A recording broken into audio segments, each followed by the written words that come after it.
10 mistakes everybody missed in Money Heist. Among the popular shows watched worldwide is none other than the recent resurfaces phenomenon Money Heist. A Spanish heist crime drama series first aired in 2017 on the Spanish network Antena 3. The series is narrated by Tokyo, a bank robber in search of a hideout from the police, being recruited by a man who goes by the name of the Professor. He invites her to participate in his plan to rob the Royal Mint of Spain and walk away with 2.4 billion euros, accompanied by 7 other robbers, namely Berlin, Rio, Denver, Moscow, Oslo, Helsinki, and Nairobi. With a growing fan base worldwide, it has its audiences glued to their seats. The building tension, the nail-biting suspense, the blooming romance between characters, and the buzzing action has fans addicted to the show. It has managed to garner a large number of viewers and is one of the top 3 most streamed shows on Netflix. It is highly popular in Italy, Argentina, France, Portugal, and Brazil. But no matter how good a show is, there are some mistakes that the audience members pick up before the production crew. However small, these errors are still there. Let's look at the top 10 mistakes everybody missed in Money Heist. But before we begin, make sure you subscribe to the channel and hit the bell icon so that you don't miss out on anything. Alright, now let's begin. Number 1. The junkyard owner and the sketch. The frenzy and exhaustion of catching the robbers keeps increasing among the police each day. However, in the 6th episode of the first season, when the police finally think they have a lead, the junkyard owner who claims to have seen the professor, it slips right through their fingers.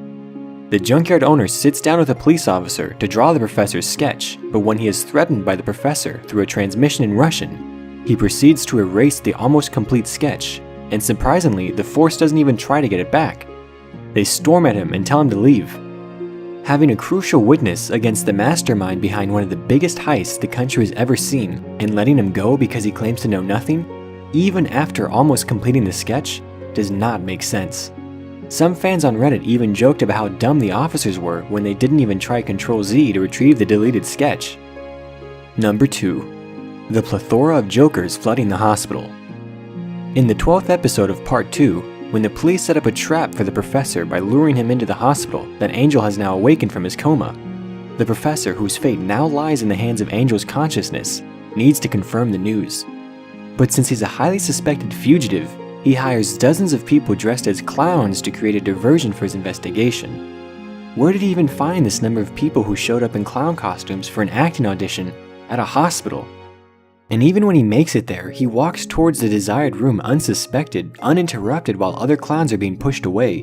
While things were going haywire for the officers deployed there, everything seemed to be folding smoothly out for the professor as though walking in a park. Number 3. Poor aiming shots for trained professionals. It's one thing to show a character smarter than the police. That's justified and possible. But what appalls me is the fact that these very ordinary robbers, aside from their skills, more than half of them have never had the experience of a battlefield, much less a firing situation. But by some miracle, they're a perfect match for the trained forces opposite to them.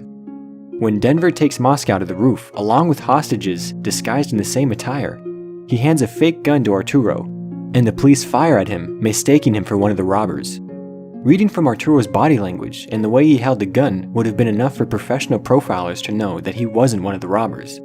But they fire at him anyway, and even when he faces a professional firing squad that fires multiple times intending to kill him, he manages to only be hit by 1 bullet on his shoulder, not even in the chest or his heart. Secondly, when Tokyo heroically rides racing into the Mint without a cover, not 1 bullet manages to hit her. Thirdly, while escaping, they face an army, which is 10 times more skilled than the police officers.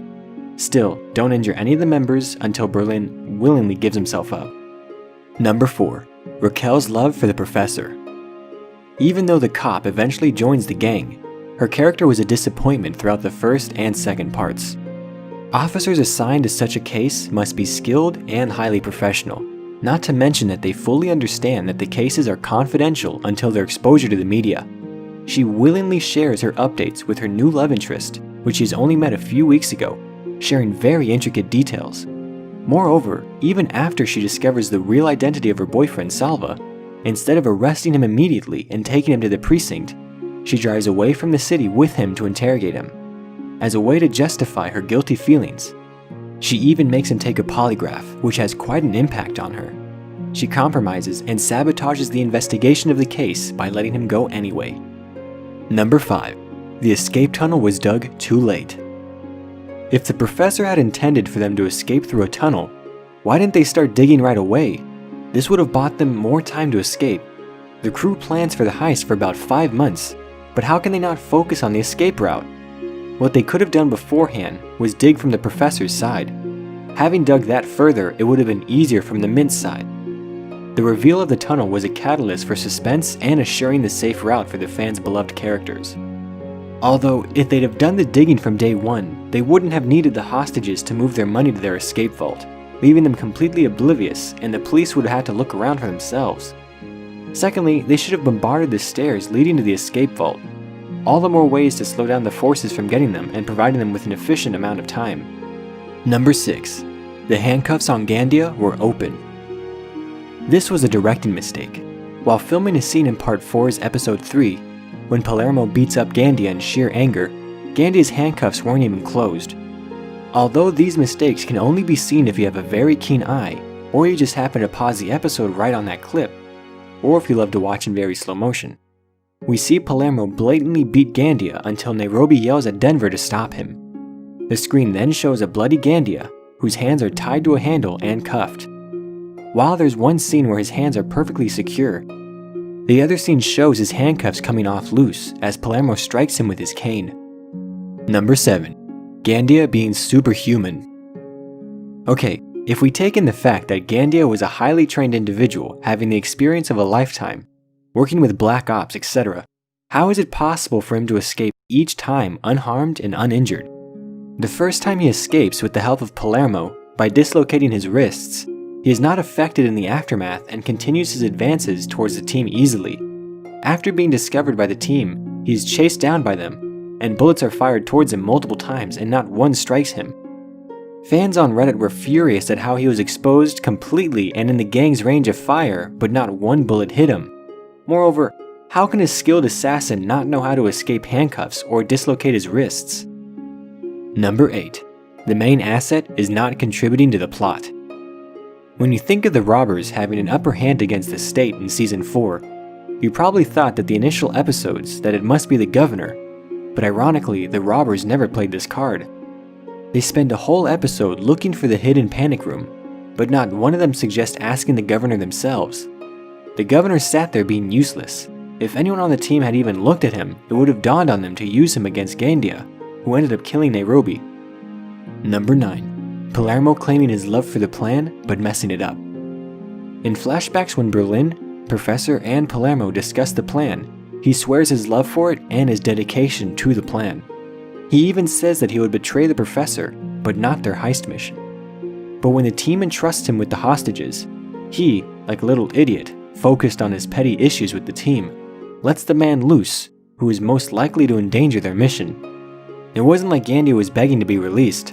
Palermo acted on his nerves and let him go, consequently sabotaging the whole plan he was so in love with. Tell us in the comments section if you noted this plot hole as well in Season 4 of the show. Number 10. The burning question of Tokyo's age. Though it is clear from the physical appearance that Tokyo is more than a decade older than Rio, who is just 19 years old, controversy in the dialogue has led to confusion. In the first episode, it was shown that Tokyo is almost 12 years older than Ryu, but in further episodes, while talking to Berlin, Ryu is reminded that his girlfriend is almost 15 years older than him. Now that's a huge mistake that most failed to notice. The writers aren't even sure of Tokyo's age, which is kind of funny. I hope Rio is not as confused as I am right now. These are some of the plot holes and direction faults. Some fans find themselves pulling back, however more and more people are being drawn towards. With the release of Season 4 in April this year, social media is flooded with Money Heist content. Aside from a few blank spots and loopholes, it is one of the best shows on Netflix and has a dedicated fan base. This brings us to the end of our video. Hope you guys enjoyed it. Well, if you haven't liked the video yet, it's never too late. Give it a thumbs up, people. And don't forget to subscribe to the channel because we got tons of amazing videos coming. We'll see you in another video. Until then, take care and goodbye.